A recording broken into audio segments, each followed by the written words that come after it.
como muy orgullosa porque sé que es un muy buen equipo. Y ya es todo. David, por favor. Bueno, hola, mi nombre es David. Yo soy estudiante del Basque Culinary Center de tercer año. Me estoy especializando en el área de desarrollo y tecnología de alimentos.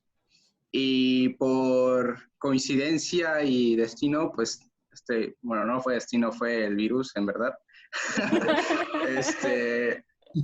Regresé a México de emergencia y pues yo en mi inquietud de buscar hacer algo, pues contacté con el chef Lalo y he estado haciendo en conjunto con él la investigación sobre el recado negro.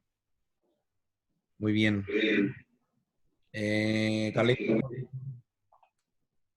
Bueno, me dice Carlos, pero realmente me llamo Isaac también, cualquiera de dos formas. Arriba, vela. Muy largo. Tengo una licenciatura en gastronomía, la maestría en ciencia y tecnología de alimentos por parte de la Autónoma de Querétaro y ahorita estoy en el proceso de doctorado también de la Universidad Autónoma de Querétaro, en ciencias de los alimentos. Carlos, miembro desde 2016, ¿no? Desde la primera generación, o sea, desde el inicio de SIG México. Bien, gracias, Willy, porfa. Mi nombre es William García, igual licenciado en gastronomía, cocinero, investigador gastronómico, miembro de SIG México desde 2019.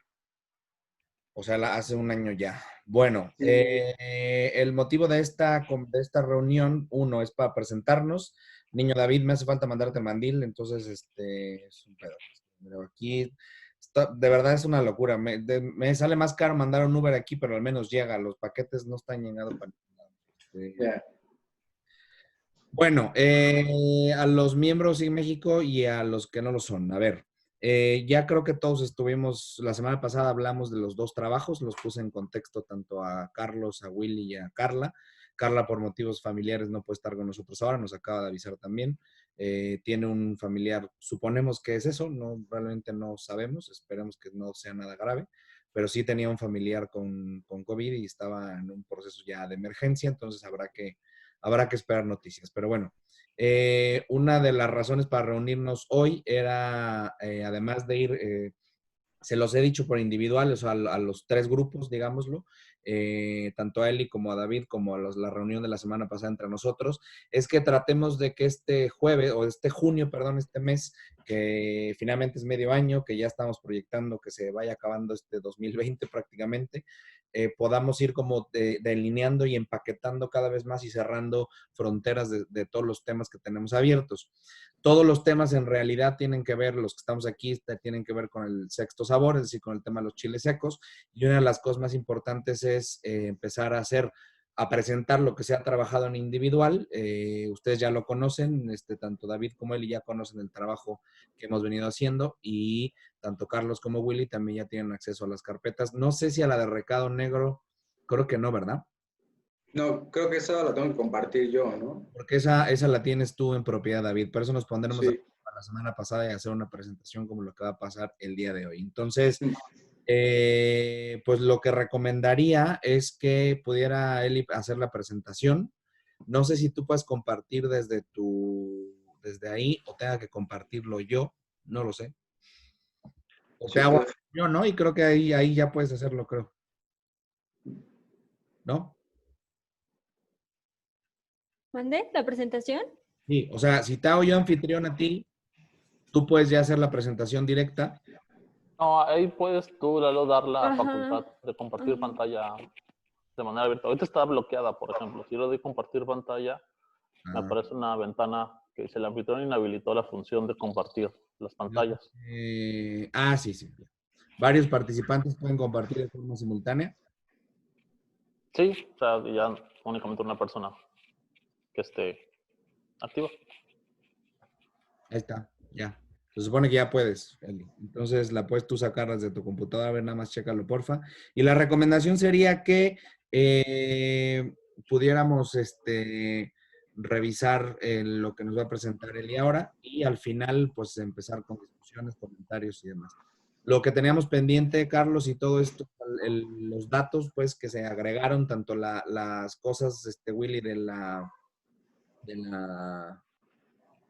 Uy, de la experimentación también, que eso sería muy bueno que lo viéramos también hoy, que nos lo terminaras de explicar. Los textos se agregaron también y se procesaron, Carlos, ya también están procesados.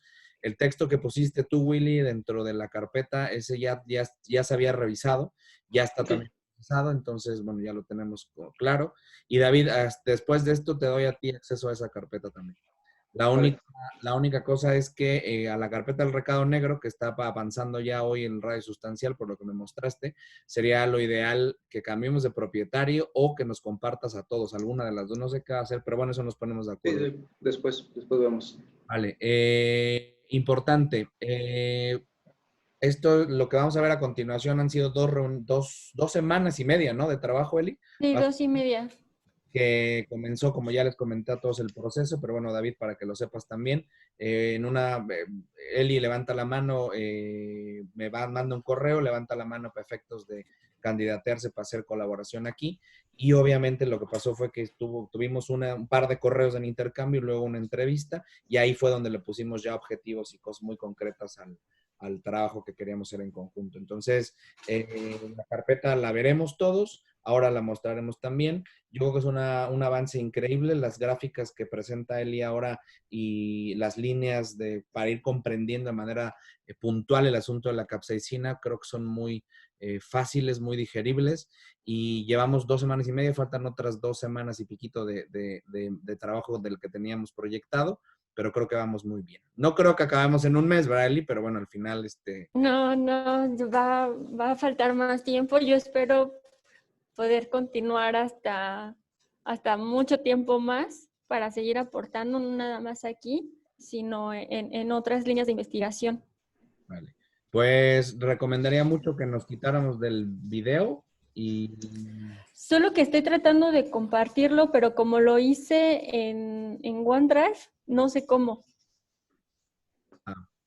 bueno, si quieres, lo que hago es, yo la comparto Bueno, y ya nada más me vas diciendo, ¿no? bueno, sí, está bien. Nada más déjame decir, te tengo que pasar también el formato oficial para las presentaciones, Eli, para que tengamos todos el... Ah, ok, perfecto. No se me fue a mí dar, no lo puse en la carpeta. Ahí lo ven todos, ¿verdad? sí, chef.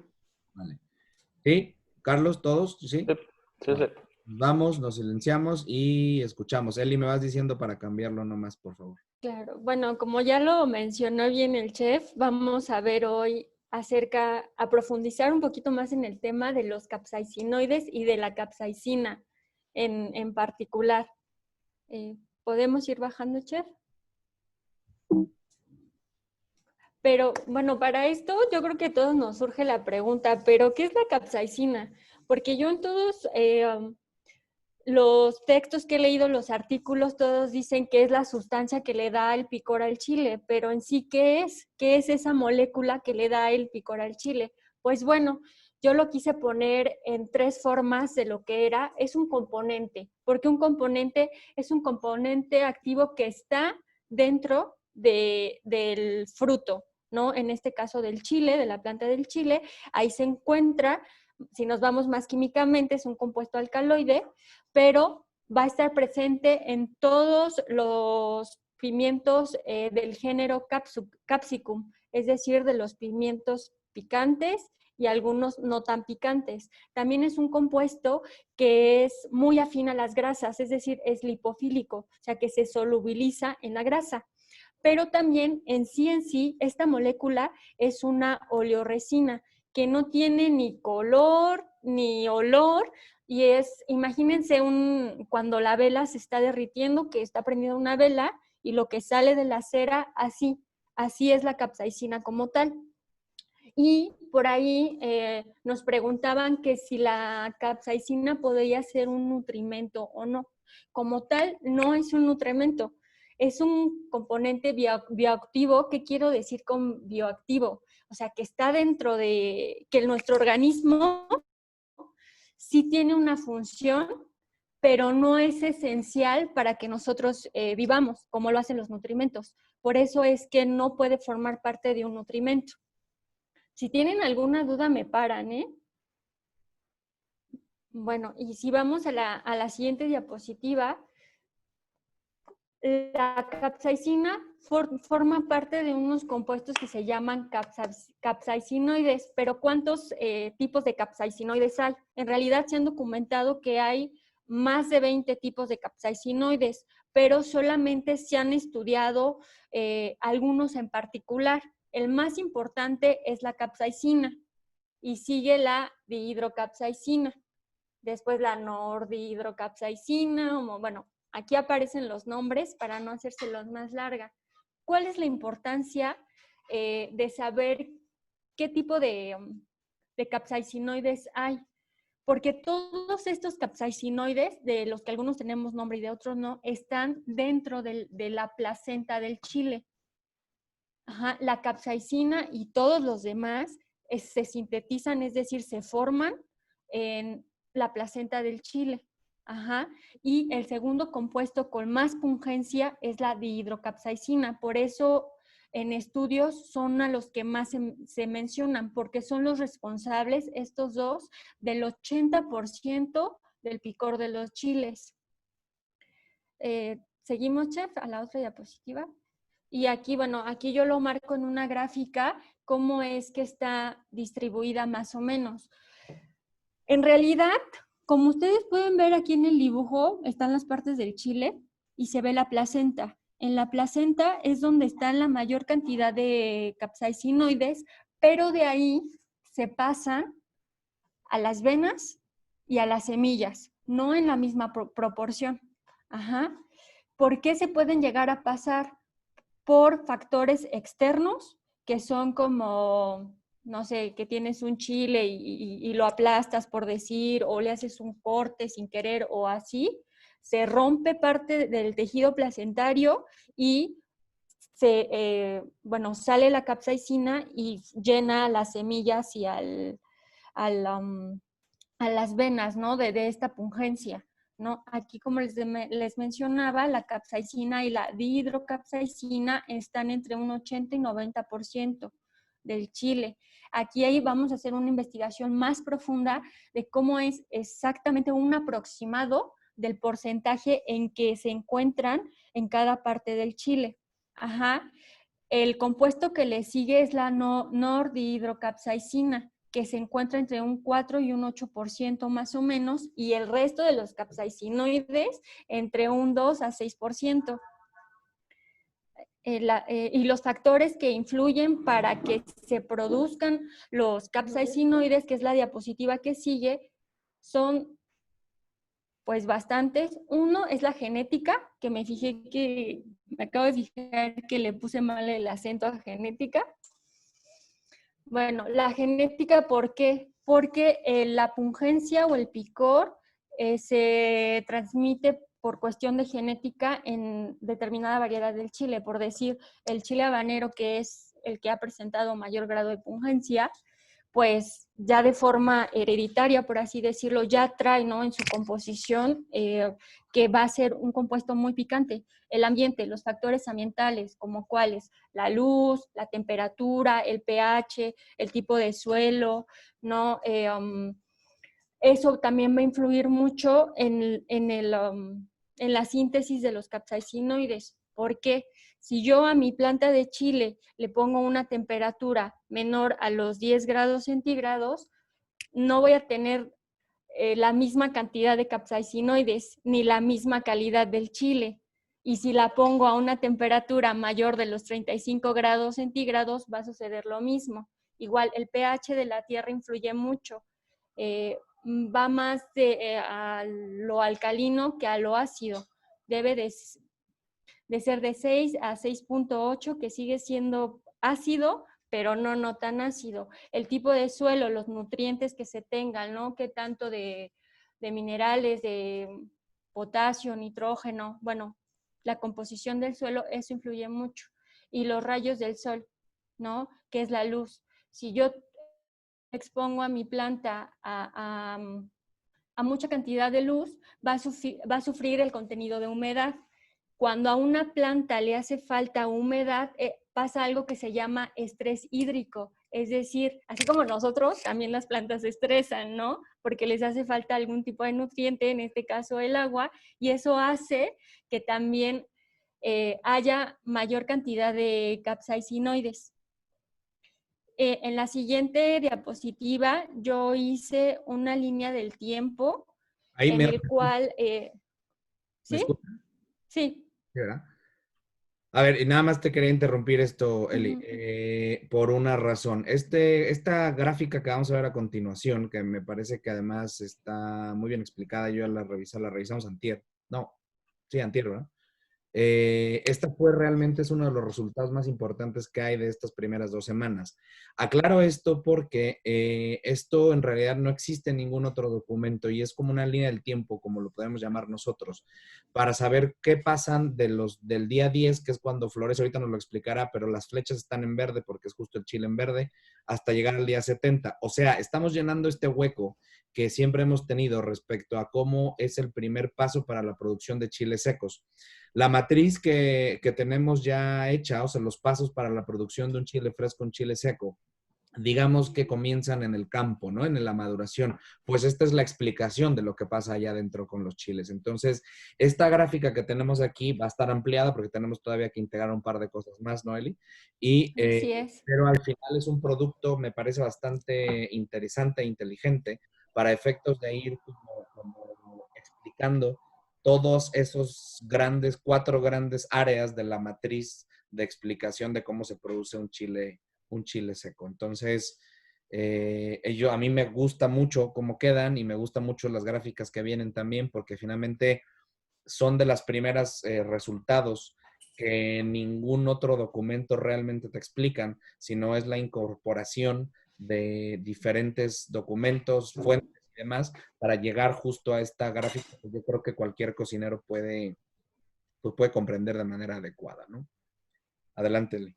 Así es. Bueno, esta es, como bien lo explicaba el chef, las líneas, los colores, va de un verde a un rojo, ¿no? Que es el proceso de maduración que siguen los chiles. Pero también, aunado a eso, a ese proceso, es el mismo proceso que hay en la aparición de capsaicinoides.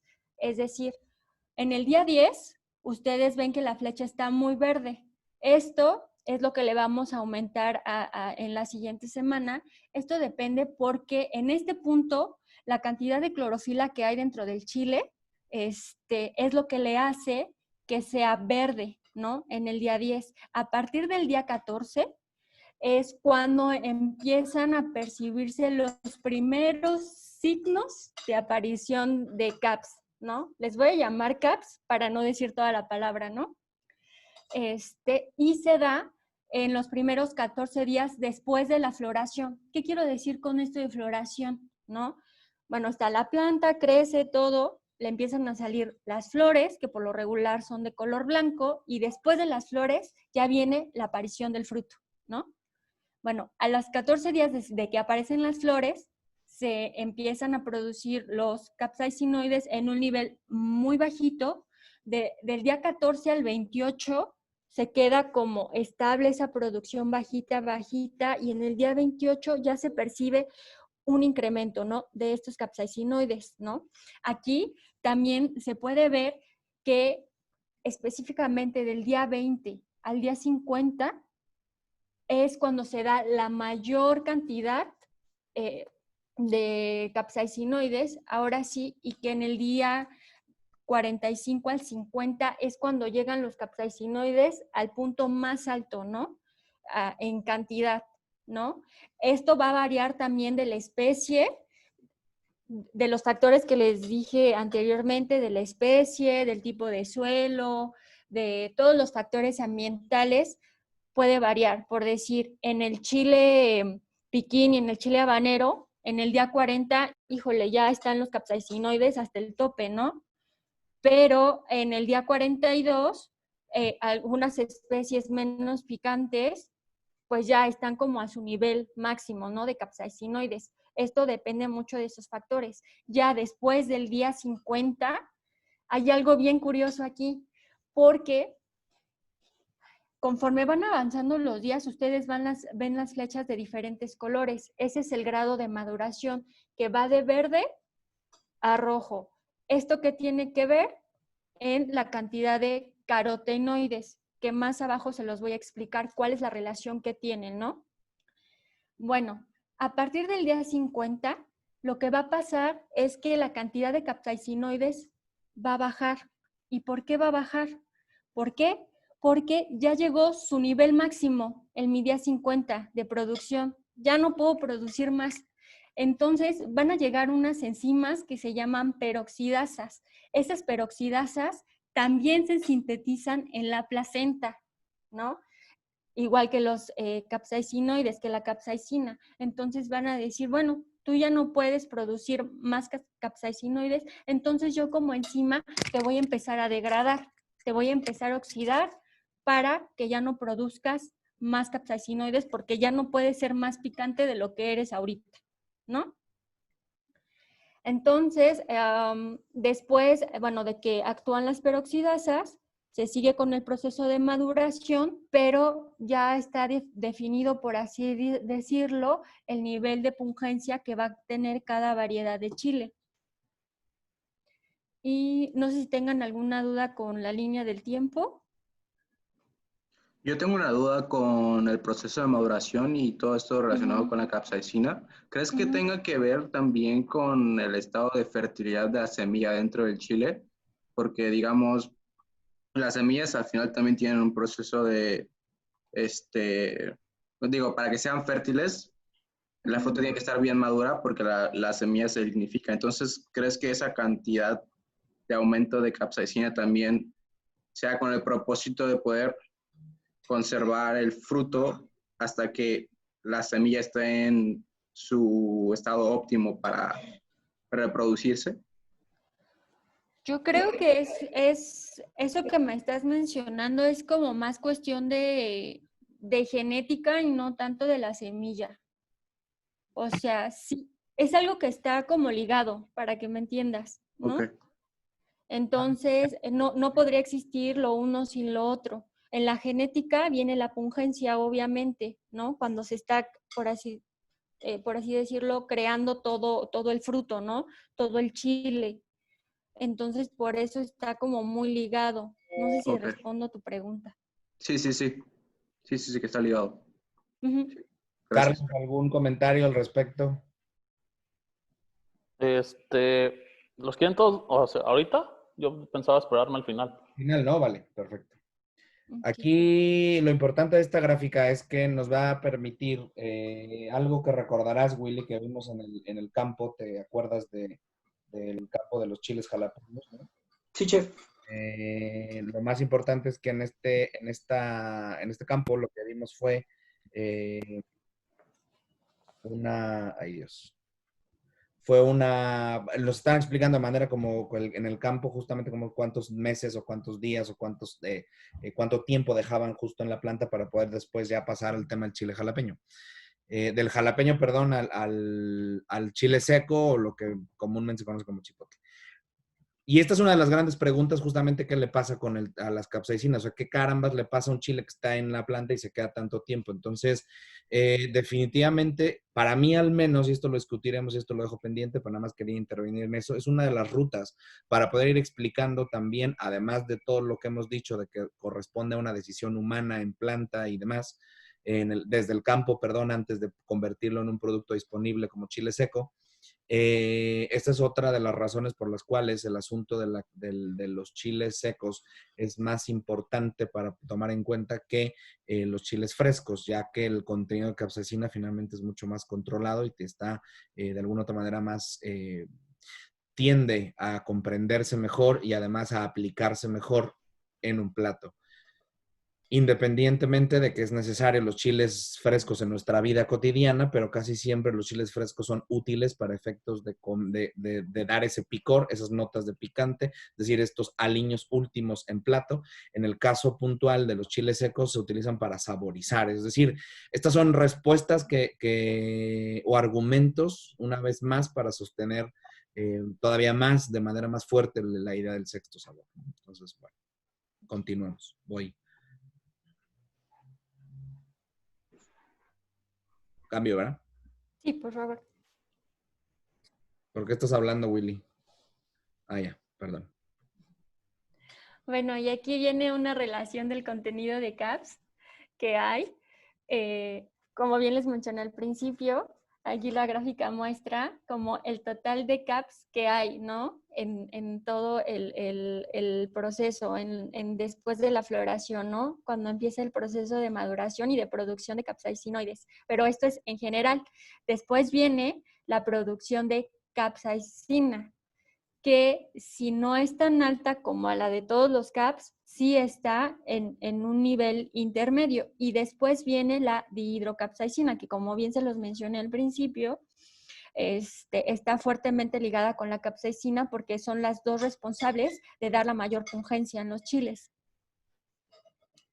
Pasamos, y aquí puse una nota de que hay un 60% de degradación por actividad de las peroxidas, o sea, se pierde un 60% de capsaicina por actividad de estas peroxidasas, lo Este que dato les explico. no, ese es justamente lo que comentamos el martes, ¿no? Es decir, ¿esto es en promedio para todos los chiles o esto tiene Sí, para la mayoría de los chiles del género Capsicum.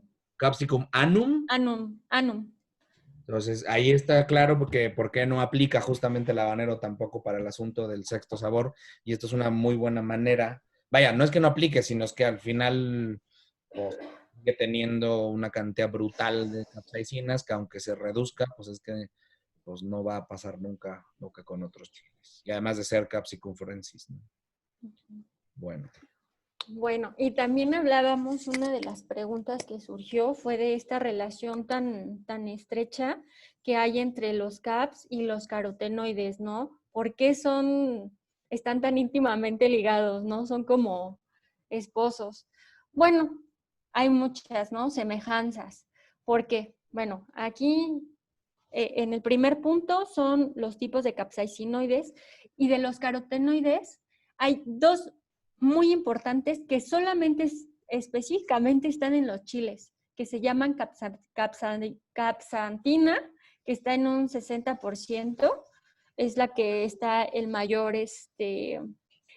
proporción, y después le sigue la capsorubina. Estos dos pigmentos son los responsables de darle esa coloración anaranjada y rojiza a los chiles, porque como ya les había dicho, cuando están verdes, la que actúa es la clorofila. La clorofila se degrada conforme va madurando el chile, entonces entran en acción estos pigmentos y es lo que empieza a cambiar la tonalidad de los chiles. Ajá. Ambos se van formando, ¿no? Se sintetizan conforme a la maduración del chile. Ajá. Y también en la producción de ambos, en la síntesis de ambos, influyen los factores ambientales que ya hemos hablado, ¿no? Mientras que los CAPS se sintetizan en la placenta, los carotenoides se sintetizan en el interior de las membranas celulares. Pero digo, bueno, aquí dónde está la relación, ¿no? Todo el chile, así como todos los seres vivos y toda la materia orgánica que hay, pues tiene células, ¿no? Entonces, en los vegetales están pues las células vegetales, entonces de ahí es donde vienen los carotenoides, en estas mismas membranas que están dentro también de la placenta. Esa es la relación que tienen, ¿no? Ahora, la diferencia, la única diferencia que yo podía encontrar entre CAPS y carotenoides es que en los CAPS sí llega un punto de la maduración de los chiles en que se detiene, ¿no? La producción de CAPS porque entra la peroxidasa y sin en cambio en los CAPS no entra pues nada, ¿no? Para que siga cambiando esa coloración. Pero esto es en fresco, porque en seco, bueno, no en seco, sino en una salsa, cuando hacemos una salsa, esto lo platicábamos el martes con el chef, ahí sí cambia, ¿no? ¿Por qué? Porque ambos, CAPS y carotenoides, se ven degradados por acción de la temperatura, ¿no?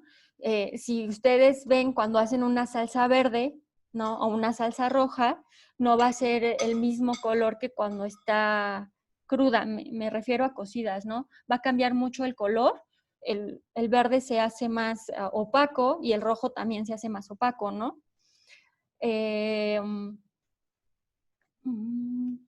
Bueno, y los dos se empiezan a degradar a temperaturas mayores a los 80 grados centígrados. Ajá, de capsaicina se pierde en productos cocinados un 80% y de la otra, la dihidrocapsaicina, se pierde casi en su totalidad.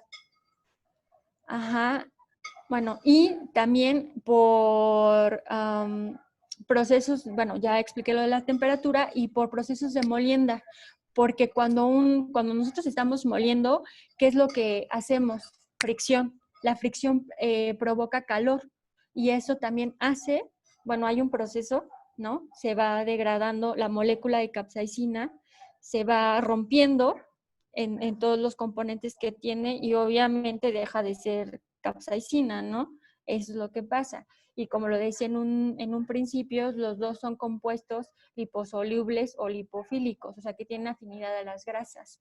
Por eso es que van de la mano, ¿no? Están sujetados, es esa estrecha su relación. Y en la siguiente diapositiva... Nada más, Eli, en la primera parte, capsaicinoides es compuesto liposoluble o lipofílico, es decir, y abajo dice los carotenoides compuestos liposolubles y lipofílicos. Ah, fue error de dedo. Pero son Es los dos. Vale, eso hay que ajá. importante. Sobre todo porque en el asunto del O generamos otra vez la misma duda de siempre. Pero tenemos claro por cómo es uno, cuál es el soluble o el lipofílico, o sea, eso tendríamos que irlo dilucidando en la medida de lo posible. Ok. Sí. Y también vimos lo del mecanismo de acción de la capsaicina. Es algo mucho más complejo de lo que les voy a tratar de explicar, pero es para que se entienda, ¿no? ¿Qué es lo que pasa cuando nos comemos un chile? Y preguntaba, ¿no? Que si era un estímulo, que si se absorbía en el organismo o qué era lo que pasaba, ¿no? Pues lo que pasa es esto, te comes el chile, ¿no? La salsa picosa o le das una mordida al chile, lo que sea. ¿Y qué es lo que pasa en tu boca? Pues lo que hace es que la capsaicina es un estimulante. ¿Qué estimula? Estimula a nuestro sistema nervioso central. ¿Qué quiere decir? Cuando entra la molécula de capsaicina, en la lengua nosotros tenemos unos receptores. Imagínense que esos receptores son como unas manitas, ¿no? Entonces entra la molécula y esas manitas van a agarrar, ¿no? A esas bolitas o esferas de capsaicina, ¿no? Entonces, estos receptores tienen un nombre, se llaman nociceptores, específicamente los TRBP1, ¿no? Bueno, ya que los percibieron esas manitas, ya que los tienen agarrados, lo que van a hacer es que van a activar las vías del dolor, ¿no? En estas vías del dolor hay unas fibras o unas neuronas que se llaman fibras tipo C, y estas fibras van a mandar ese estímulo al cerebro de dolor, ¿no? El cerebro lo capta como ese estímulo de dolor y lo que va a hacer es liberar un neurotransmisor. Este neurotransmisor es la sustancia tipo P, que aparece aquí en el dibujito, ¿no? Bueno, después, esta sustancia tipo P va a activar y al mismo tiempo inhibir un proceso de inflamación, ¿no? Ese proceso de inflamación es lo que nos va a dar la sensación de picor que sentimos, ¿no? Cuando estamos comiendo el chile, o de pungencia, ¿no? Y después, este mismo proceso inflamatorio va a hacer que por otros mecanismos mucho más complicados se activen los receptores de serotonina. Pero ¿por qué se van a activar específicamente los receptores de serotonina? ¿Por qué? Porque estos receptores están íntimamente ligados a las neuronas de las fibras tipo C, ¿no? Que fueron las que activaron las vías del dolor. Bueno, se activa esta sustancia P, lo que va a hacer que se mantenga, ¿no? Se perpetúe esa sensación de inflamación, del dolor y así. Pero el cuerpo es tan maravilloso, ¿no? Que va a decir, a ver, alto, yo tengo que regular esto, porque no puedo vivir todo el tiempo, pues, enchilado, no se me puede quedar esa sensación, ¿no? Enchilado. Entonces va a liberar otras sustancias que son las drogas naturales del cuerpo, que son sustancias opioides, ¿no? Esas que te relajan, que te producen alivio. Aquí tengo los nombres, se llaman endorfinas y encefalinas. Bueno, estas van a hacer que empiece a bajar mi nivel de picor. Ajá. Pero, ¿por qué? Porque mis receptores, esas manitas que yo les digo, ya no pueden captar más, ¿no? Ya están tan saturados de tanto picor, de tanto dolor, que ya no pueden captar más. Entonces, por eso se van a liberar estas sustancias de relajación y ahí es cuando decimos, estoy súper enchilado, pero no manches, me pica bien rico, ¿no? Y pues ahí es cuando decimos, me pica, pero me gusta, ¿no? Quiero seguir comiendo. Bueno, todo este proceso que les expliqué está ligado a o activa el sistema central adrenérgico, que también forma parte del sistema nervioso central. Este sistema adrenérgico, ¿qué es lo que va a hacer? Pues es como un estímulo al cuerpo de decirle, algo está pasando, y es cuando empiezo a sudar, cuando empiezo a sentir mucho calor, ¿no? Este sistema adrenérgico produce una descarga adrenérgica, ¿no? Que es lo que les estoy diciendo, ¿no? Tengo calor, estoy sudando un montón y así. Más no se produce adrenalina. Esto es importante sí diferenciarlo. ¿Por qué? Porque la adrenalina como tal, que también es un neurotransmisor, actúa sobre otros tipos de receptores, no sobre los receptores que llamamos nociceptores o sobre las neuronas de las fibras tipo C, ¿no? Entonces, esa es como la gran diferencia. No sé si tengan alguna duda.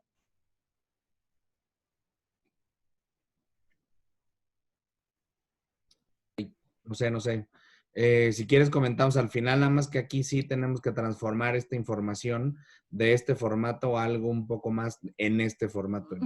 Porque es definitivamente, son muchas cosas las que están puestas en texto y necesitamos ser un poco más gráficos para efectos de mejor comprensión. Creo que aquí, digo, lo comentamos ahora, pero es importante que sí tengamos este pendiente, ¿vale? Bueno, voy a tomar bueno, la imagen se me hizo como muy sencilla y explica bastante bien lo que les acabo de decir, pero si no sobre la imagen, voy a tratar de explicarlo. Sí, y si no sobre la imagen, que es medio complicado hacer un formato como este, como el de una tabla Ok. ¿me explico? Que es mucho más ilustrativo y podemos ingresar momentos, definir momentos, definir situaciones y definir todo lo que esté pasando con diferentes flechas o diferentes grupos. En fin, o sea, se puede jugar mejor, porque al final leerlo es un tema, ya de por sí hablar de los códigos. Yo llevo escuchándolo ya más años, es decir, tanto con lo que hemos trabajado con Carlos como ahora, pero pues para un alumno, o sea, para alguien que no está relacionado con esto, un rompecabezas. Ok. Y bueno, esto es lo que hemos visto en estas 2 semanas. Para esta tercera semana nos quedan preguntas por responder, ¿no? Primero, pues, ¿en qué porcentaje, no, se encuentra la capsaicina en las diferentes partes del chile, ¿no? Hay una hipótesis propuesta por ustedes que me dijo el chef, ¿no? Pero queremos andar un poquito más, aproximarnos un poquito más en eso. Se va a hacer el planteamiento de una nueva hipótesis sobre estos porcentajes. Y también se va a ahondar un poco más en el porcentaje de pérdida, ¿no? De capsaicina que hay después del proceso de maduración hasta llegar a un chile seco, ¿no? Que es lo que pues atañe al sexto sabor. Se va a hacer un calendario de producción que va a incluir la línea del tiempo de los capsaicinoides, pero aparte la vamos a integrar con este calendario, ¿no? Que va desde el chile verde hasta el chile seco, cuáles son los meses en los que más se producen, cuáles son los procesos que se siguen, y etcétera, etcétera. También vamos a responder a las preguntas, ¿qué pasa con los azúcares que están dentro del chile, ¿no? Hay una gran cantidad disponibles, pero ¿cuáles son esas reacciones que se presentan, ¿no? ¿Qué es reacción de Maillard, caramelización o ambas, ¿no? qué es lo que pasa, y para ilustrar esto vamos a hacer unas gráficas donde se muestre esta relación, ¿no? De capsaicinoides, carotenoides y azúcares. Es todo. Bien. Dame un segundo. Ok. Bueno, a ver, esto es muy importante porque estas preguntas que están aquí puestas o estos planteamientos que están aquí puestos finalmente obedecen a la necesidad de que el sexto sabor o una de las columnas vertebrales donde descansa el argumento del sexto sabor no solamente es en el asunto técnico, sino en la parte justo de la capsaicina y su relación con el cuerpo, con la cultura y las reacciones que tienen para efectos de mejorar o generar mejores y nuevas experiencias. Lo que vayamos trabajando, y esto es algo muy importante, toda esta información finalmente está filtrada con una necesidad que es justamente hablarle al mundo culinario. Independientemente de todo lo que vamos a hablar ahora, que ahora nos conectamos entre todos, pero recordemos que uno de los objetivos más importantes es justamente sacarlo del mundo de la ciencia dura, de la ciencia exacta, ponerle su traductor adecuado en el mundo culinario, es decir, generar este puente de comprensión para que podamos difundir un proyecto que tiene mucha relevancia en términos gastronómicos, pero también en términos científicos, evidentemente. Entonces, lo que vayamos a discutir, evidentemente hay cosas que no puedo, yo al menos no puedo responder porque no estoy dedicado justamente a las ciencias. En este grupo tenemos expertos que sí. Entonces, al final lo que vamos a conseguir es complementar ese segundo 50%, insisto, de la importancia argumentativa del sexto sabor.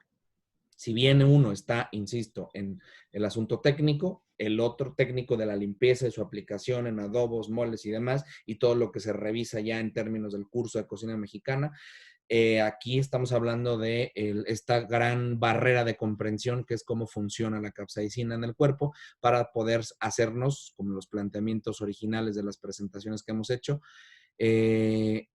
hacernos maestros de la capsaicina y no esclavos de ella al no comprenderlas. Entonces, pues bueno, ahora revisamos esto. Si nos conectamos todos, por favor, se los agradecería.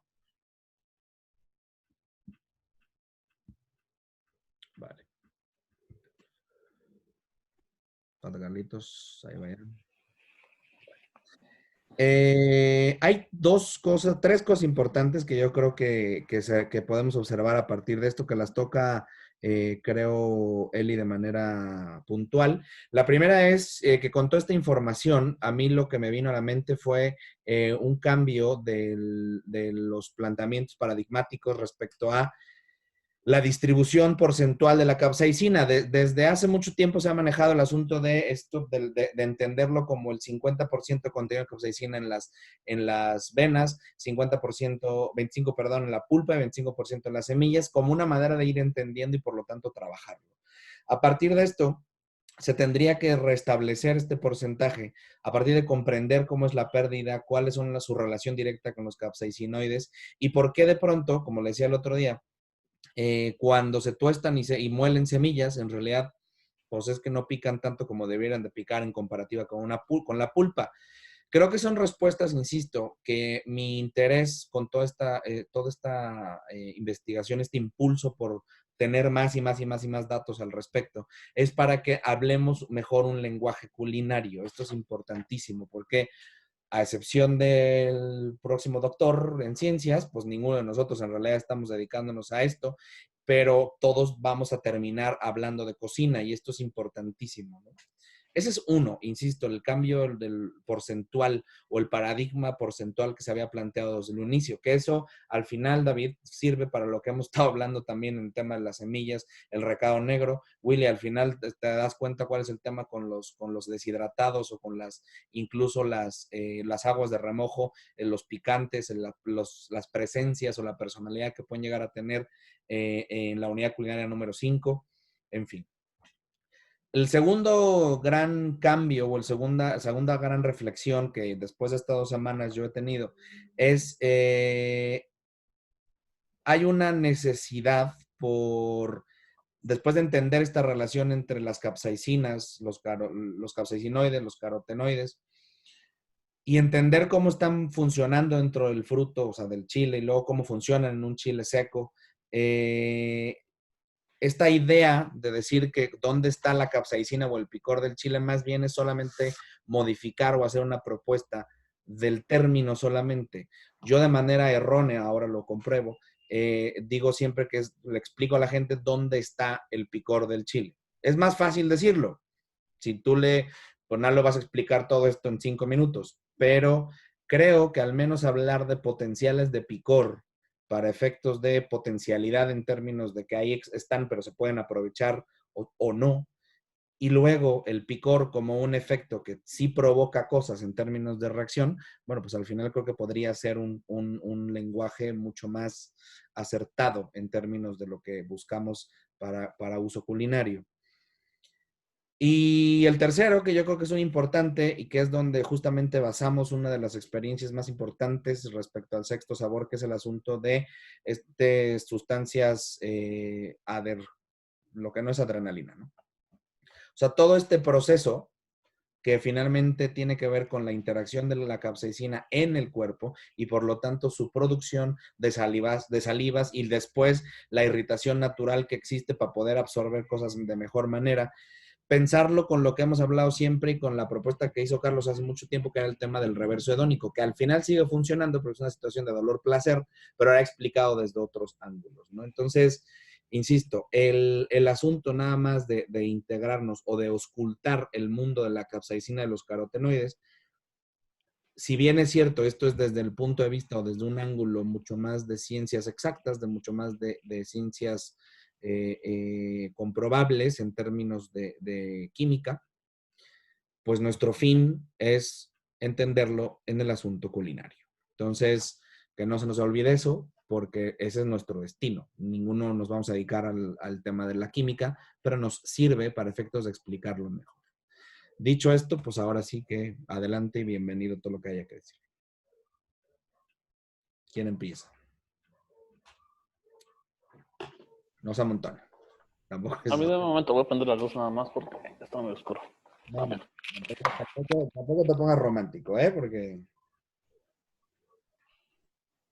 alguien...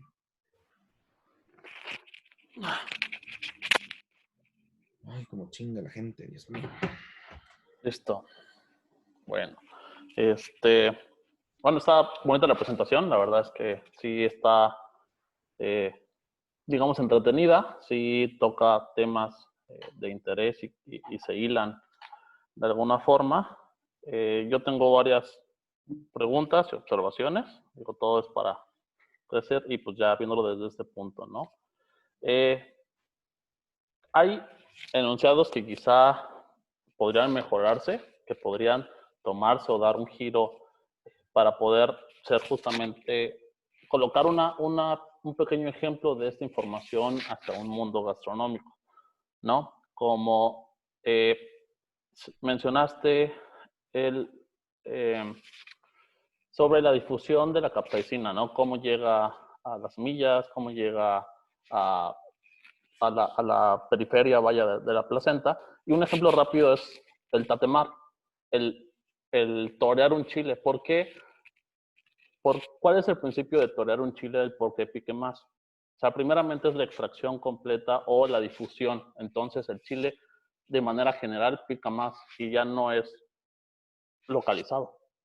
Y eso es lo que hace generar o lo que hace a uno pensar que pica más, porque al final se extiende, se embarra, vaya, se difunde la capsaicina por temas de calor. Básicamente, pues es un tema de termodinámica en donde pues, la actividad o la energía aumenta y pues también la difusividad de los compuestos aumenta. Dos, en la línea del tiempo, la verdad es que es una línea del tiempo bastante bonita, hay que hacer un poquito de énfasis en de dónde viene la capsaicina. ¿Por qué el género Capsicum generó capsaicina? Hay una razón biológica. Todos los compuestos, todo lo que hay en nuestro cuerpo o animales tiene una razón biológica de ser y existir. ¿No? En este caso la capsaicina al final es un agente de respuesta ante factores externos y meramente supervivencia, ¿no? Exactamente. únicamente las aves son inmunes a la capsaicina. Ajá, porque no por tienen temas los de difusión. receptores. Ujú. Exactamente. Entonces es un tema de difusión. A esto, entonces, súmale a que si hay mucha temperatura, hay una deshidratación de la planta, entonces para incrementar las probabilidades de supervivencia de un fruto, tiene que aumentar la cantidad de capsaicinas para poder aumentar la probabilidad de que no sean depredadas. Tú dices añadir como un apartado. Mis Añadir, comentarios, sí, son importantes. La o verdad es sea, que como el sistema de defensa que tienen porque es un sistema de defensa ante depredadores naturales y ante microorganismos. así No es. como del género Capsicum, es decir, finalmente eso es la idea, ¿no? Que es único y exclusivo. Bueno, no sé si único y exclusivo, pero sí al menos muy presente en este que al final Sí, es. ese es un mecanismo de defensa al final. Ujú. Y bajo esta relación, el poder decir por qué en cuanto empieza a formarse el fruto, empieza a haber un aumento de la presencia de la capsaicina. Y del por qué cuando ya está maduro, empieza a haber un decremento de la presencia de capsaicina por cuestiones de fisiología también de la planta. En general, en presencia de estas características, puede ser que con la respuesta de la misma tierra, una vez que llega a una tierra fértil, pueda verse afectada también la evolución o el brote vaya de la semilla. Entonces, es esta relación del incremento conforme va verde, en un punto alcanza su máximo y conforme va madurando empieza a decrementar por características de fisiología y porque conforme se va madurando más, lo que quiere hacer la planta es verse más atractiva para las aves o para quienes son sus difusores primarios, ¿no? Entonces, ese es otro punto, ¿no? La inhibición de la capsaicina no es porque el complejo vaya de la síntesis de capsaicina ya no pueda producir más, sino que genéticamente se inhibe hasta un punto por la presencia de cierta cantidad o del tiempo. O sea, ya digamos, son las normas del juego de la célula. En términos biológicos es su proceso de vida, al final, ¿no? Sí, o sea, es mera genética. Al final, hay que pensar que todos los seres vivos son sistemas súper complejos, ¿no? Entonces, en presencia o sea, la capsaicina puede estar hasta el fondo y conforme se van modulando otros marcadores moleculares, puede ver que hayan cascadas de señalización o señalizaciones que digan, ¿sabes qué? Hasta aquí empieza ya un proceso de maduración avanzado. Ya no me sirve la capsaicina como método de defensa y ahora lo que quiero es aparentar ser más vistoso para quienes son mis difusores principales. En lugar de esto como defensa, pues mejor que me vengan a comer rápido, digamos, y produzco más colorantes, más compuestos aromáticos y demás factores que puedan ser más atractivos para las aves en este caso. O sea que dentro de la misma línea del tiempo yo agregué las especificaciones biológicas que me estás mencionando.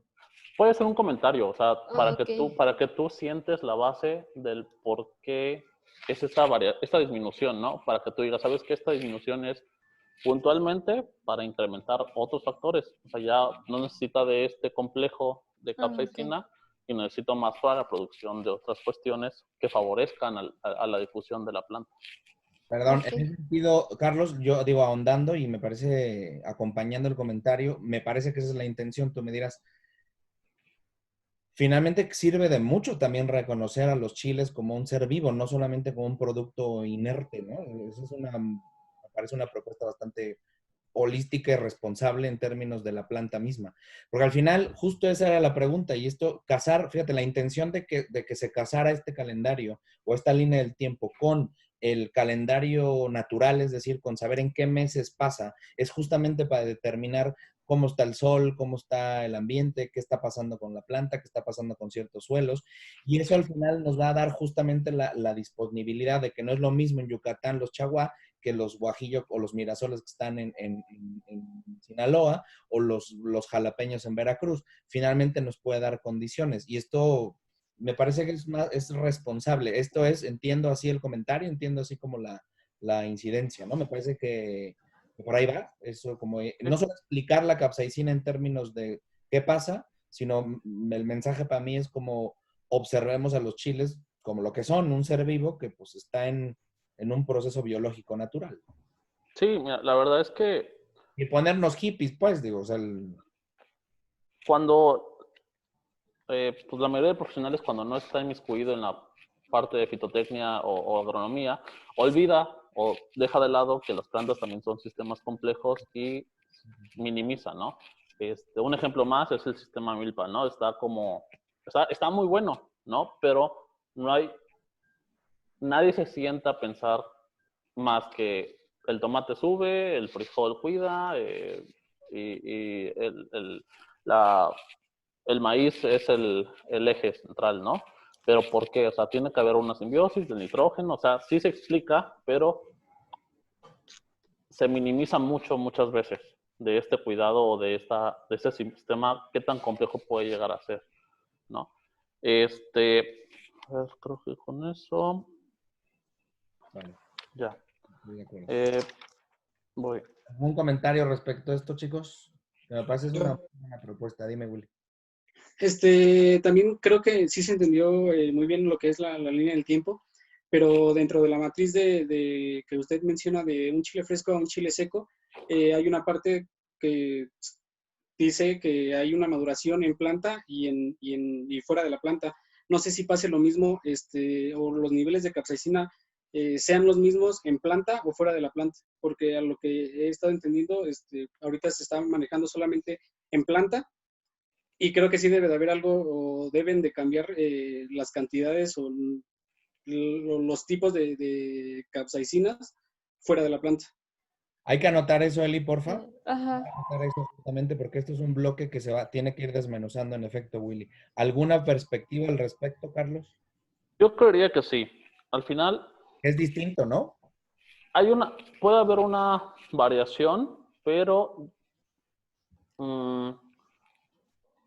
lo más probable es que se sigan sintetizando hasta cierto punto.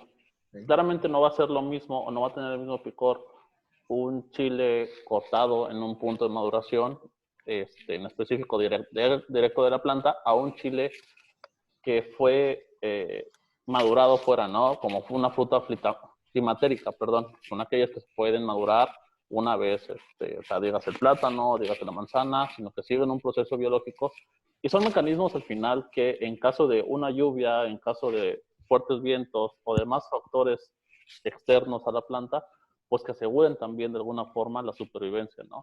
En el caso de la capsaicina, pues claramente tiene que haber una continuidad también de la producción de capsaicina, pero también llegando a un punto de haber un decremento para que también se vuelva atractivo en algún momento. Claramente es más probable que se degrade primero por acción de bacterias, de hongos o de quizá otros factores a que alcance su punto máximo de maduración, exceptuando que lo tengamos en un refri o en nuestras casas, ¿verdad?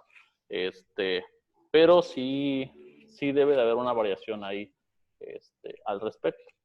Habría que hacer un comentario nada más, Eli y Willy, o sea, esto es Ujú. importante, porque esta matriz finalmente, recordemos que es un bloque, o sea, lo que se hizo primero fue o tratar de evidenciar dónde están, cómo está partido esto muy generalmente, muy genéricamente, incluyendo la mayor cantidad de variedades posibles, es decir, que funcionar en términos de una muestra grande universal de los chiles. Pero en efecto es que no sabemos a la fecha cuántos de esos chiles en realidad pasan en planta, cuántos pasan en fuera de planta. Es decir, madurar en planta en Yucatán, perdón, pero pues, es que no sé cómo lo hagan o dónde lo hagan, o si todo lo sacan y lo ponen en sombra, pero es uno de 300 chiles. Habría que hacer la aclaratoria nada más en términos de justamente en la línea del tiempo, Eli, pero en la matriz hay que anotarlo también, porfa, Willy, o para poder corregirlo, o sea, para poder comentarlo también y decir, claro, sabemos que sabemos que existe este tipo de maduraciones, pero nada más que ahorita no tenemos ni idea cuántos chiles se hagan así, porque pues quién, No. o sea, a la fecha, por ejemplo, vas a Puebla y en Atlixco tienes 3 tipos de ancho y 4 tipos de mulato. O sea, hay anchos rojos. Entonces, el problema es que es uno que guardan porque justamente es el que maduran más tiempo en la planta, pero es el mismo producto que van cortando y van decidiendo irlo preparando, la misma planta, por así decirlo. Entonces se vuelve es un tema porque hay unos que terminan de madurarse, ya pasaron a lo mejor un tiempo en la planta y luego terminan de madurarse fuera de planta. Y como dice Carlos, probablemente las condiciones de maduración justamente estén como protegidas o estén pensándose para inhibir ciertos procesos, como puede llegar a ser el tema de la temperatura o la exposición al sol. Entonces, o sea, luz, humedad y temperatura. Bueno, pues nunca se ha hecho, pues. Si en el libro este de los chiles que dieron sabor al mundo viene media página de producción de chiles secos, como si en México no pasara nada. O sea, es como, ok, gracias, ¿no? Yo no sé quién tenga estos datos, ¿eh? O sea, de verdad no tengo idea quién los tenga. Porque no te los explica. No sé si agronomía tenga. ¿Tú crees, Carlos, que a lo mejor algo... No, es probable. Pues sí, ¿no? Y quizá un estándar como tal son pues, las mismas empresas, pero pues son patentes muchas veces de esto. Es el tema, exactamente el mismito tema con la nixtamalización y gruma. Es decir, quien realmente sabe de nixtamalización en este país es gruma. En la Pues, vida no va a dar nada. O sea, porque no, yo creo que ahí, por ejemplo, la nixtamalización sí podríamos encontrar información. sí, hay. Sí, o sea, sí, Toda esa es definitiva. hecha, Pero es una información de repente muy celosa que incluso para cuestiones de, si queremos verla como de adaptación a una cocina o del entendimiento para una cocina, pueden haber algunos huecos sí, yo también lo creo. para obtener pues un óptimo, ¿no? O sea, todos tenemos entendido pues cuáles son las proporciones de maíz a aguacal, ¿no? O de demás y aparece, ¿no? Pero quizá el poder adaptar, quizá otro método, una adaptación con otras características, digo, también para poder entender bien, creo que había un artículo, ¿no? No me acuerdo muy, si en el 2016 vimos uno de la papaya que hizo, Andoni. no era Andoni, era se me fue su nombre, Aldenoma. O sea, no, Tu compadre David, ¿cómo se llama? Recepi. no, o sea, sí estaba en su equipo. Santiago Lastra, claro. Santiago, sí, claro. Tu compadre entonces, Mi tuyo. otro compadre, exactamente. Pero Digo, estaba con la finalidad de entender. de la ¿Mande? fosilización, ¿no? Estaba basado en el tema de la fosilización de lo que hicieron en Mugaritz, ¿no? Sí, de la calcificación como tal, o sea, de la adición de iones de calcio. Pero el punto es, o el reto es traducir esa información puntual hacia un medio gastronómico que no muchas veces está dispuesto a meterse a entender una cuestión química, pues quizá por una u otra razón, que quizá deberían a veces, pero que sí se podrían facilitar muchas cuestiones también. No sé si te acuerdas de la vez que... Ustedes, por ejemplo, David, ¿qué tanto se meten con el asunto en Basque Culinary Center con el tema de... Digo, porque aquí tenemos a alguien que estuvo en Fundación Alicia y alguien que estudia en Basque Culinary Center. O sea, ¿qué tanto se meten ustedes con eso? Se van, pero hacia el rollo de las fermentaciones y todo este asunto. Depende mucho del área en el que te vayas a especializar. Ya lo partieron. Sí, por ejemplo, en Vanguardia sí van mucho a la parte de fermentaciones y alcalinizaciones, pero nosotros sí vemos mucho la funcionalidad de todos los ingredientes y todas las reacciones que tienen al ser aplicados. Bueno. Perfecto. Bueno, siguiendo. Cuéntame. En la diapositiva que tenemos sobre la comparación o las coincidencias, es muy importante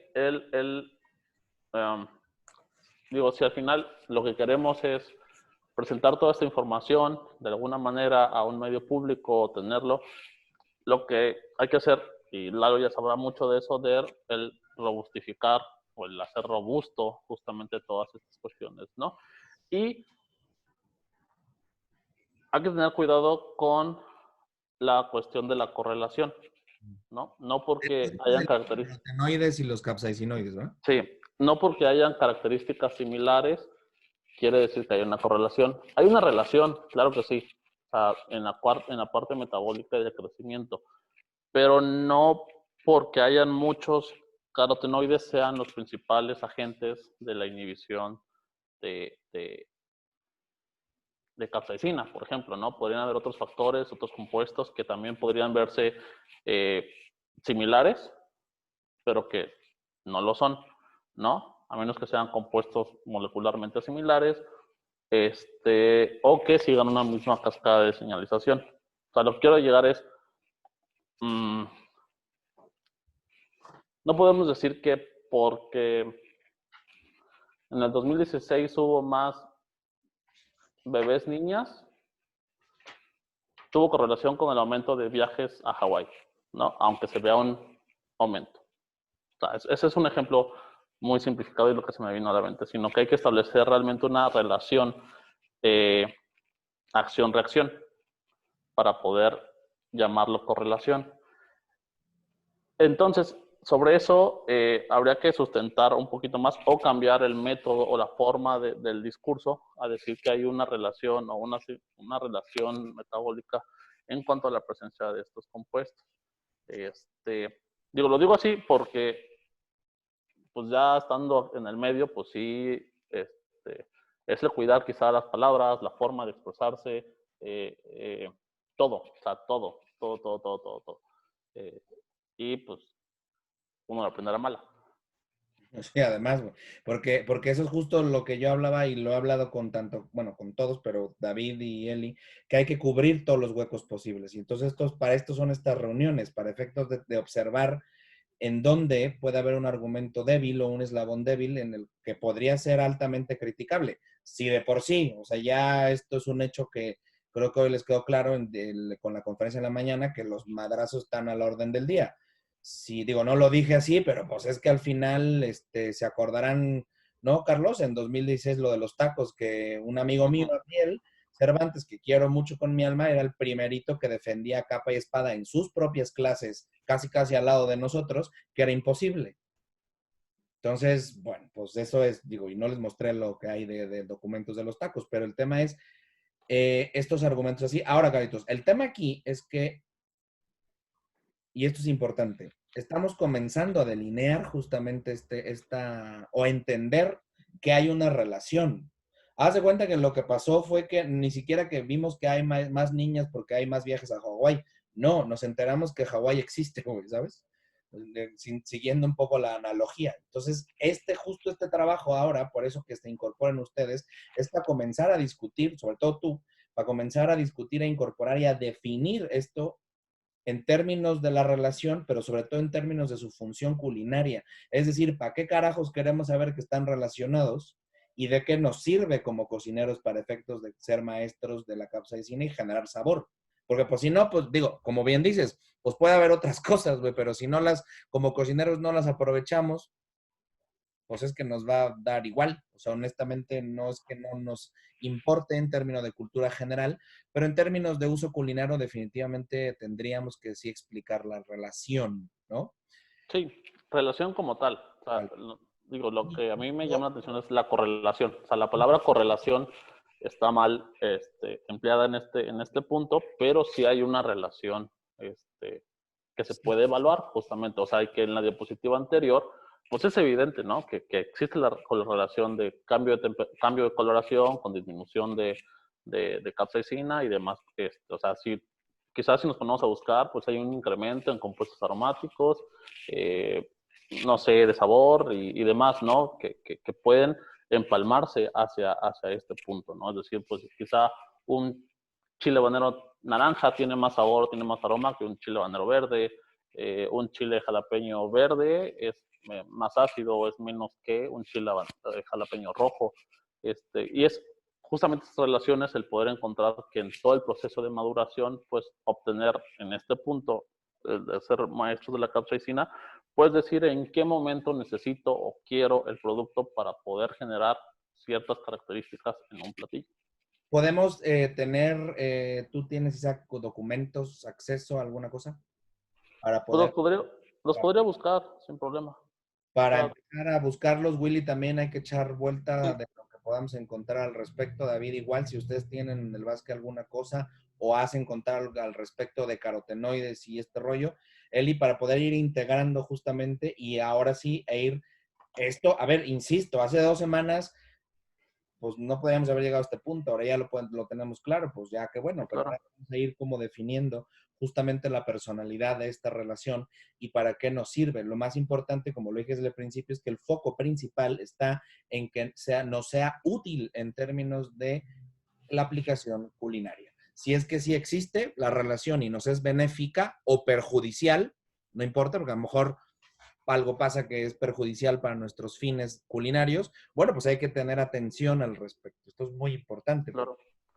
porque sí. Sí, que a fin de cuentas yo creo que sí, los sabores, en cuanto a sabores y aromas, dependiendo de la maduración que tiene el chile, y hasta por simple vista, por color, sí van cambiando. Y yo creo que van cambiando bastantes de un tema herbal, o sea, de la clorofila que tienen al principio. Ya mencionar carotenoides que ya te empiezan a dar sabores y aromas a frutos secos, ya sí son muy intensos, o ciertos tipos de carotenoides. Entonces sí va cambiando, yo creo que radicalmente el tema de aromas y sabores. Sí, ahí como recomendación, las búsquedas háganlas en Google Scholar y en inglés, porque gran parte de la ciencia se publica, la ciencia, Ya de veras. sí, se Sí. publica en inglés, o sea, yo publico en inglés, por ejemplo, ¿Ya estás en inglés? toda mi universidad publica en inglés, en revistas de otros países, muy poca ciencia realmente es publicada en México.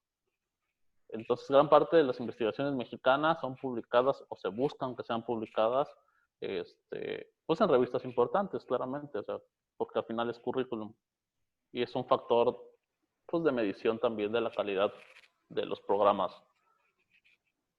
Entonces, si sea Google Scholar, búsquenlo en inglés o directamente en bases de datos de...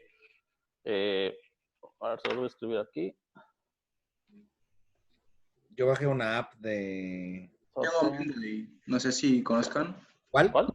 Mendeley o academy.org. Academy, Ajá, sí. sí, puede ser Academy, sí. PubMed o... Yo encontré otra que se llama ResearchGate. ResearchGate. Ajá, esa es lo que tiene de ventaja es que están muchos artículos abiertos, o sea, disponibles. Yo Y tengo si una. no, pues hay una página ahí, Science Direct Academy. Science Hub. Para que te las bajes también tú, Willy, porfa. No, Sí. les dejo ahí 2, PubMed y Science Direct, son las que yo utilizo más, al menos. Y cuando un artículo no está disponible, entran a Science Hub, que está abajito, y ahí, o sea, obtienen su información bonita. A ver, el 100% de los investigadores en el mundo utilizamos esta bonita herramienta gratuita. Rusa. Voy a dejar de grabar porque... Yo tengo una pregunta en relación a la degradación de la capsaicina y los carotenoides a 80 grados. ¿Es que se degradan a 80 grados o comienza la degradación?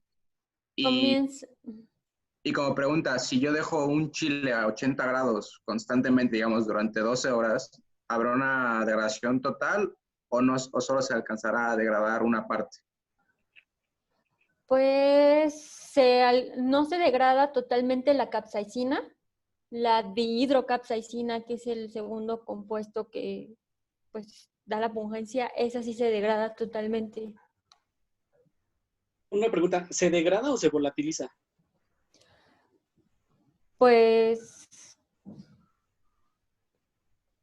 Se degrada. Yo creo que se degrada. Ajá. A ver, no se enojen, ¿eh? O sea, a ver, niños. Ajá. Digo, esto normalmente saben que lo hacemos en vivo y lo hacemos en un ambiente más. Ajá. Pero este nivel de azote, pues es normal. Digo, al final, no te preocupes, Eli. Estamos en confianza y esto es...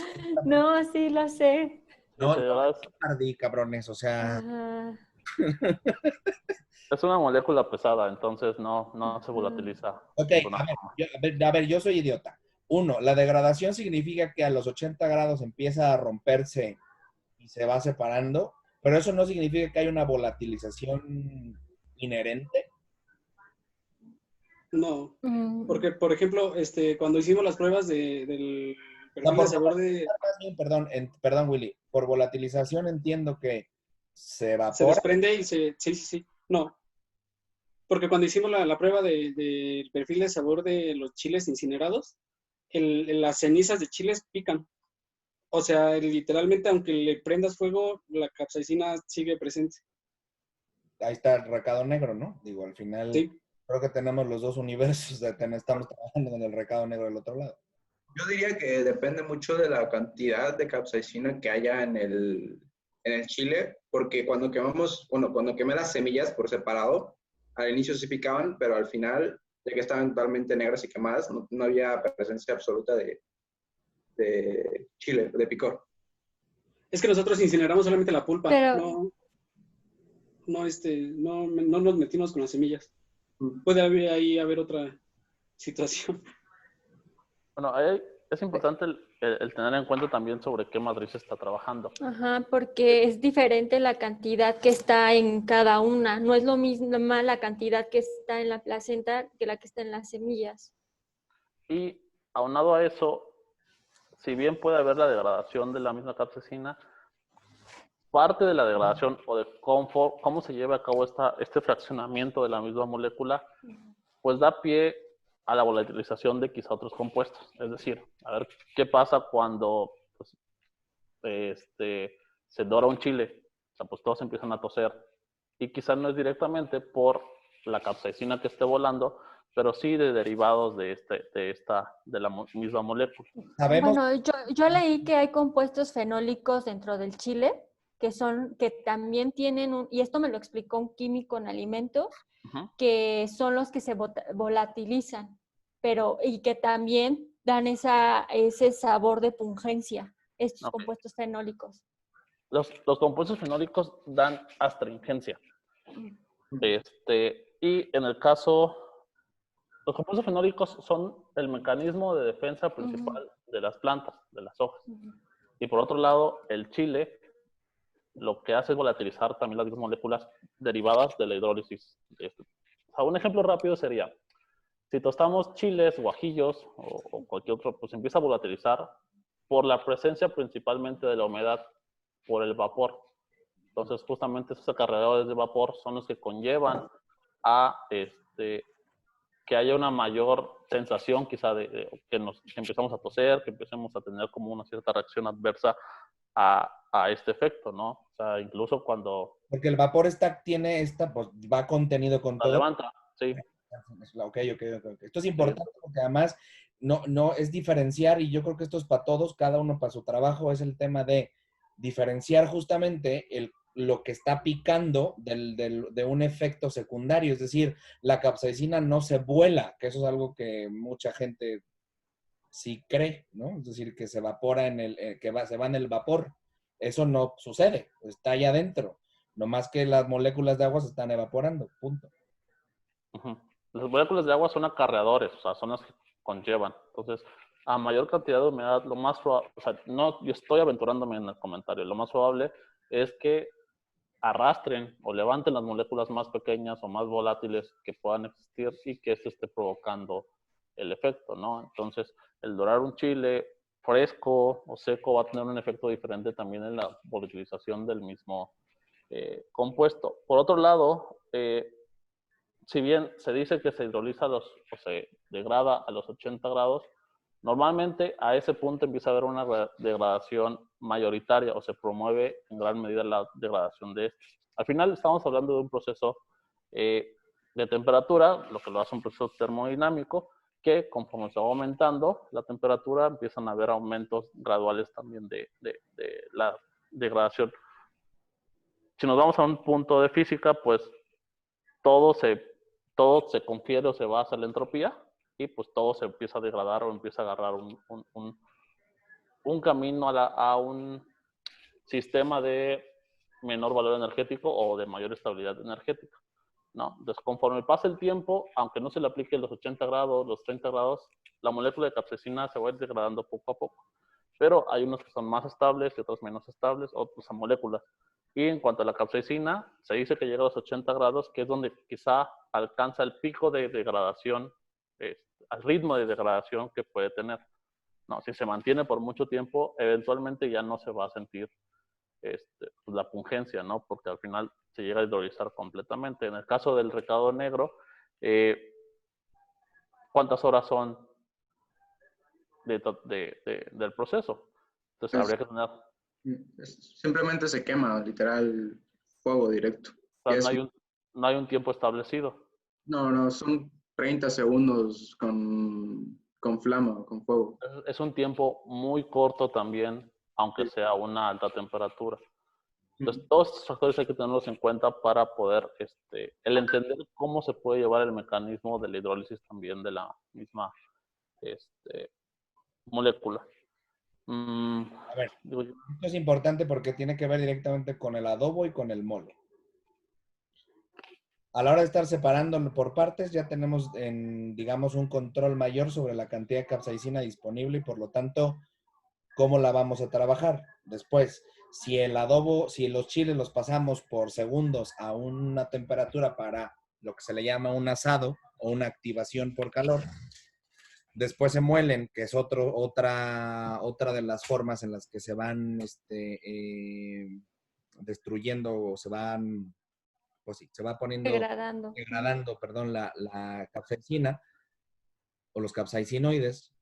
Y después hay un proceso de adobo que hay una cocción en promedio a 80 grados o menos, pero está entre 75 y 85, en el que por aproximadamente 40 minutos y hay una evaporación prácticamente del el 25% del producto inicial. O sea, de cada litro de adobo que está molido con caldo de maíz y nada más, tienes aproximadamente 750 mililitros de adobo madre cocinado por 40 minutos a en promedio 80 grados.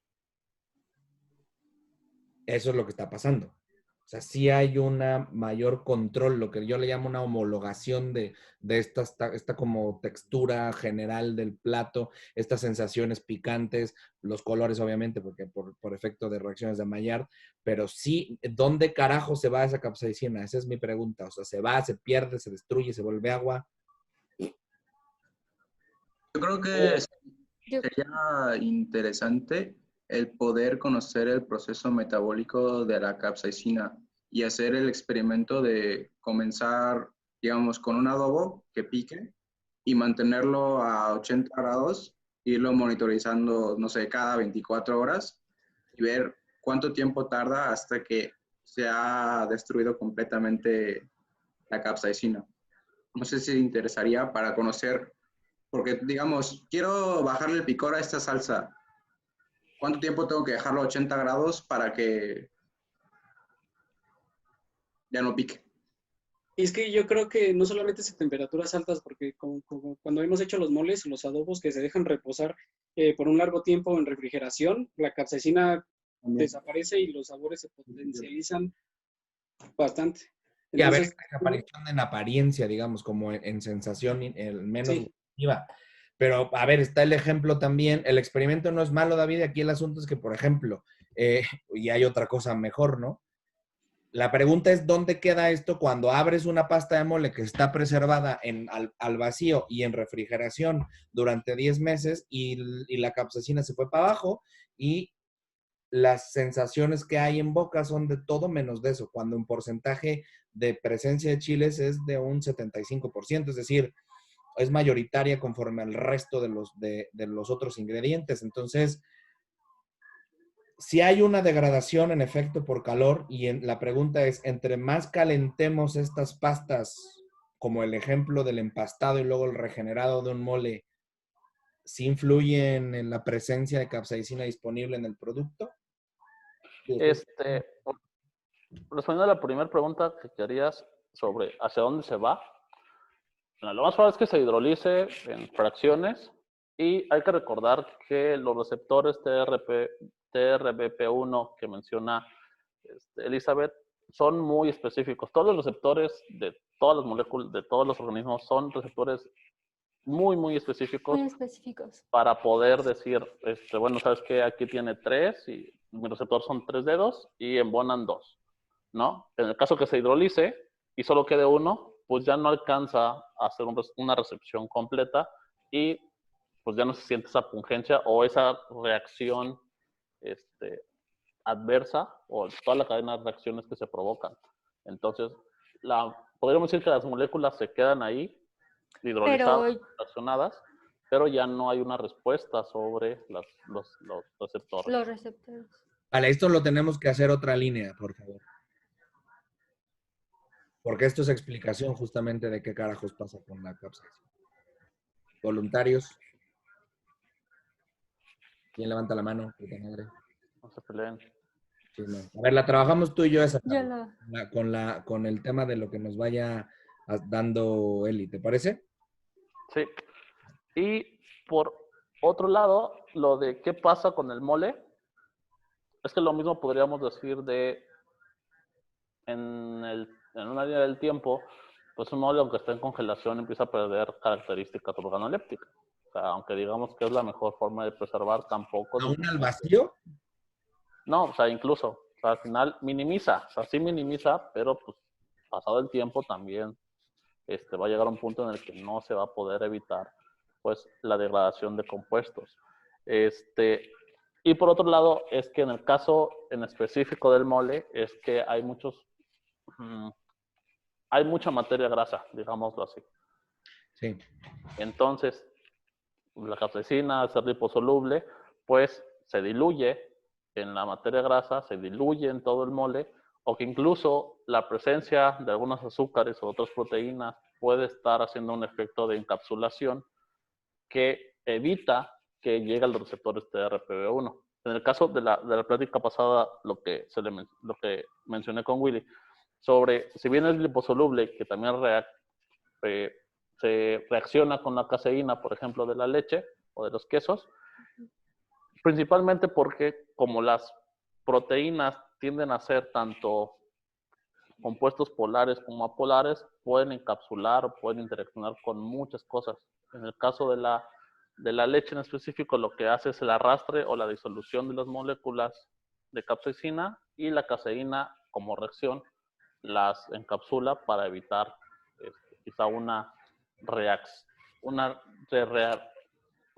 reacomodo en el mismo receptor, o en otro receptor que pueda estar inmiscuido en el proceso ¿cómo se dice? De deglutir al final, ¿no? O sea, no tenemos solo los receptores estos en la lengua, sino que los tenemos en toda la cavidad oral, y que en algún momento pueda otra vez reaccionar con alguno de ellos. Entonces sería como la reacción que podría estar sucediendo. En el caso del mole, pues la otra que mencioné.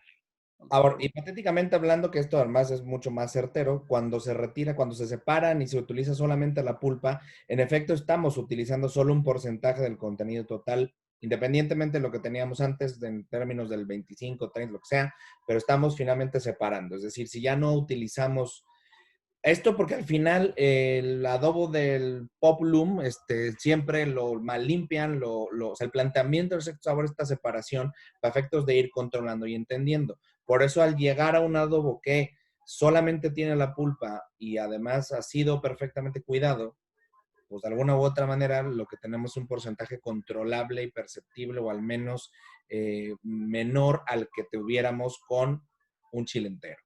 Así es. Y cocinamos adecuadamente. En el caso de un adobo, por estos 40 minutos concentramos y además semi-empastamos o reducimos al 75%. Entonces seguimos hidrolizando la capsaicina. ¿Quiero entenderlo así? Vale. Sí. Entonces ahí tenemos del por qué carajos sí sirve limpiar y sí sirve cocinar un adobo así, me parece. O sea, hay una explicación al menos más puntual respecto a dónde se fue la capsaicina, porque es que de verdad explicarlo es como, o explicárselo a una estudiante de gastronomía y además hacer este énfasis en alguien que no tiene relación con los chiles secos, o sea, es como de, son ciencias ocultas, güey, o sea, son los textos del Mar Muerto. No sabemos, güey, o sea, ¿qué le pasó? Pues se perdió. Entonces, evidentemente, y esto es algo importante, y esto es algo que yo creo que sí tenemos que hacer mucho énfasis para todos en la idea del lenguaje, es que de pronto no es que se pierda, es que puede haber a lo mejor una saturación de los receptores, ¿no? Puede ser. Hay una hidrolización o una degradación, que también ayuda a que no haya tal sensibilidad, pero sigue existiendo. Digo, siguiendo las leyes de la física, pues nada más se transforma en otra cosa. Porque finalmente nosotros cuando pensamos que ya no pica, para el resto del mundo sí, porque son vírgenes en términos de la comprensión y de la absorción de estas sustancias y de la manera en la que la comprenden y tienen estos estímulos registrados, que eso es importantísimo. Entonces, una de las razones por las cuales entender el proceso fisiológico de la capsaicina en el cuerpo y además cómo lo controlamos y luego cómo nos lo comemos, es para que el resto del mundo diga, oye, está bueno, lo siento picante, pero es bueno. A ver, ponle más, y a ver, ponle más, y a ver, ponle más, y luego terminan como yo, un mole negro chingón, no métrico, con esta técnica de cuidado y todo esto, así, toda esta especificidad de los cuidados del mole y del sexto sabor, al dedo. Estoy hablando que es una pasta molida en molino 2 veces, un molino fino, o sea, increíble. Tengo un schnippek, unas rajas de cebolla morada con limón y habanero, pum, al final. Me encantó, increíble, güey. Pero ya lo decidí. Y esa es la manera en la que el mundo tiene que ir jalando para ir construyendo. Su mole es perfecto en términos de sabor. Podría no ser chilhuacle, pero es que es curioso cuando es un 75% de chiles como la base de la mezcla y el 25% restante son los otros 34 ingredientes. Pero no pica. Está perfectamente trabajado, está reservado, está almacenado, se almacenó durante prácticamente 4 meses en refrigeración, pero yo decidí al final ponerle habanero, chingue su madre. Ya está, pues porque yo necesitaba otra textura, necesitaba otra sensación, necesitaba absorberlo mejor, pero fue una decisión mía, no fue una implantación del producto en la cara del mundo, no. A ver, este plato es perfecto, cómaselo así, le va a picar, claro, pues es chile, güey, quítele la grasa al jamón ibérico, a ver a qué le sabe. ¿Sí me explico? O sea, quítele la sensación grasa. No vaya a ser que le parezca demasiado grasoso en boca el jamón ibérico de bellota 5J. ¿Sí me explico? Entonces, esto que estamos haciendo ahora es empezar a ya tejer el camino de solidez, que yo creo que hacía mucha falta, no sé tú, Carlos, que lo has vivido todos estos años, para ir poniendo ya, aterrizando y decir, miren, ya está, ahí está, ahora sí, lléguenle. O sea, lléguenle la gente para que se lo destruya, se lo coma, lo analice, lo escupa, o ya después de que se enojen, terminen dándonos la razón y diciendo, pues sí, pues ya, cocinemos. Sí. Esa es la idea.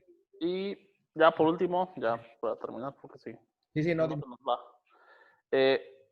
En la diapositiva que tienes sobre el sistema nervioso, ¿sí? Empatarlo justamente con lo que mencionó Lalo sobre los sistemas de recompensa para poderlo hacer un poquito más visual. O sea, ¿qué pasa de manera biológica, que es lo que tú explicaste?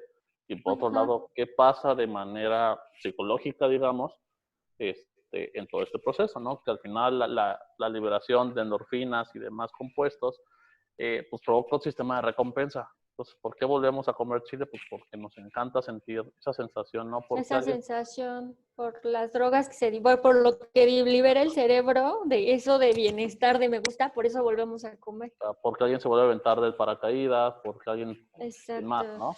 Porque alguien se vuelve a subir a la montaña rusa. Ándale.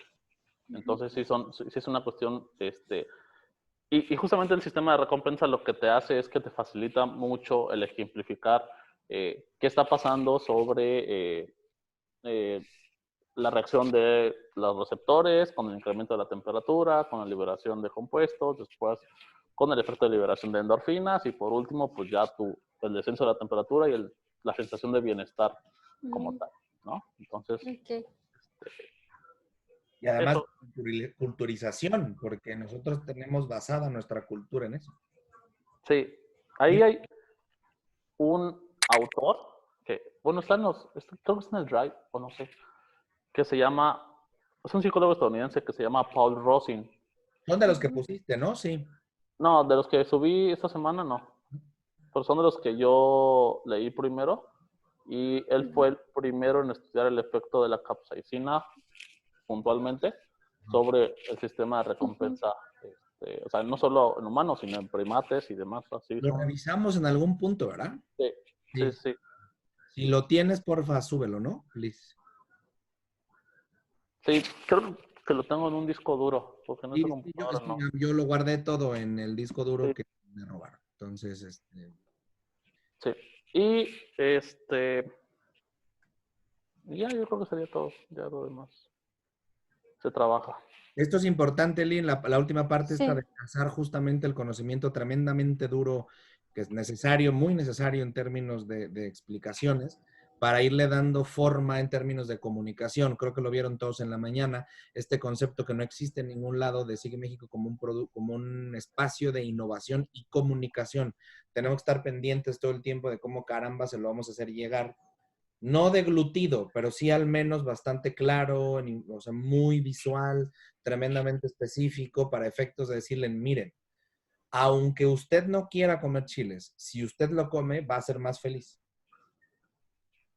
Ay, no me digas, sí. Pues aguántese un poquito el dolor, no sé usted, collón. ¿Sabes? Es como este rollo de, güey, o sea, hay una de las cosas que esperemos que no lo escuche su presidente Andrés Manuel López Obrador, porque en una de esas va a medir el consumo de chile y va a medir el bienestar, güey, va a empezar ya, güey, así como vamos, no me extrañaría nada, ¿eh? Es como la presidenta de Aguascalientes, ¿no? Anda, ¿te acuerdas de lo del que para que comen maíz? Por eso no se Pues come más elote y no se suiciden. era candidata a alcaldesa, ¿no? Una cosa así. Era alcaldesa. Era alcaldesa, sí. Sí, ¿No lo vieron eso ustedes? No. ¿Hace cuántos años fue? Como unos 3, ¿no? 3 años. como 3, 4, sí. Que literalmente una alcaldesa decía, y fue bueno, se la tupieron en redes, que han descubierto los científicos, ¿no? Que ha de haber sido su manager de redes sociales media hora antes, que el consumo de elotes, ojo, sí era campaña, porque dentro de las propuestas que tenía Carlos era que iba a promover a los eloteros para que hubiera más eloteros en el pueblo. Sí era campaña.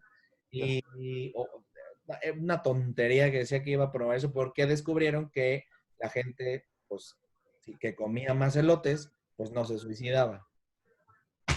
Como la gente que es zurda, no es Pero,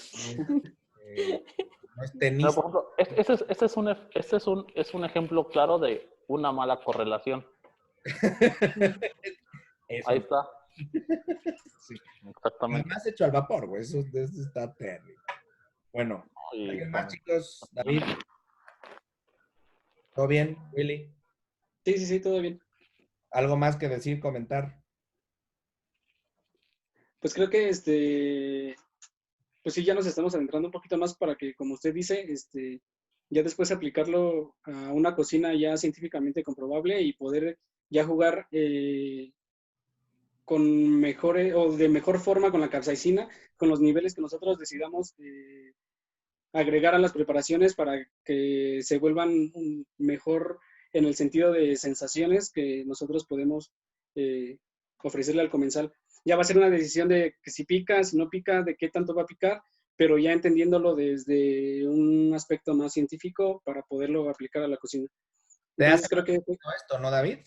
Es sí, decir, de todo lo que hemos hablado y finalmente llegar hasta este punto, que David nos hablará la próxima semana del recado negro, pero el tema es, creo yo que hay muchas cosas que era importante tratar primero desde el ambiente de la capsaicina para después, ahora con estos ojos, también empezar a observar cosas del tema del recado negro, que es el producto in extremis de los chiles secos. O sea, al final lo hablaremos eso en la presentación de David, pero lo importante es que, una vez más, se comprueba que la columna vertebral del sexto sabor recorre todo el país. Lo que pasa es que el recado negro pues, no es un producto que se considere popular, sino es un producto que se considera ritual y festivo. Entonces, todavía más relevancia cultural tiene y eso es importante. Entonces, son decisiones, digo, al final lo hablaremos, pero lo lindo es que es un trabajo que es producto de la cuarentena, realmente, ¿no? Entonces, y eso es algo bien chingón y que estoy muy contento porque es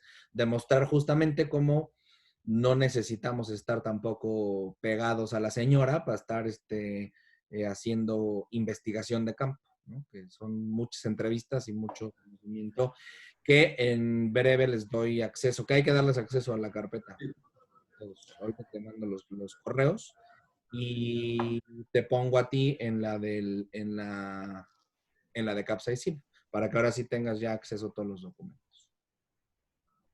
Y a mí también me gustaría tener un poquito más de acceso o conocer un poquito más los proyectos para entender mejor dónde, bueno, cómo se van planteando las cosas, ¿no? Y yo poder relacionarlo mejor y entenderlo mejor. Acuérdate que una cosa que les decía yo al principio es la fragmentación o compartimiento de la información. Esto es importante que no entren con primero con ninguna tendencia, porque si no se van a ir para allá. Si no, el final, y ahora sí ya empezamos a integrar y empezamos a jugar ya con la condensación de un conocimiento como lo queremos. Pero era necesario hacer ese proceso inicial, Eli. Si no, ibas a terminar obedeciendo a lo que queremos, no a lo que se necesitaba.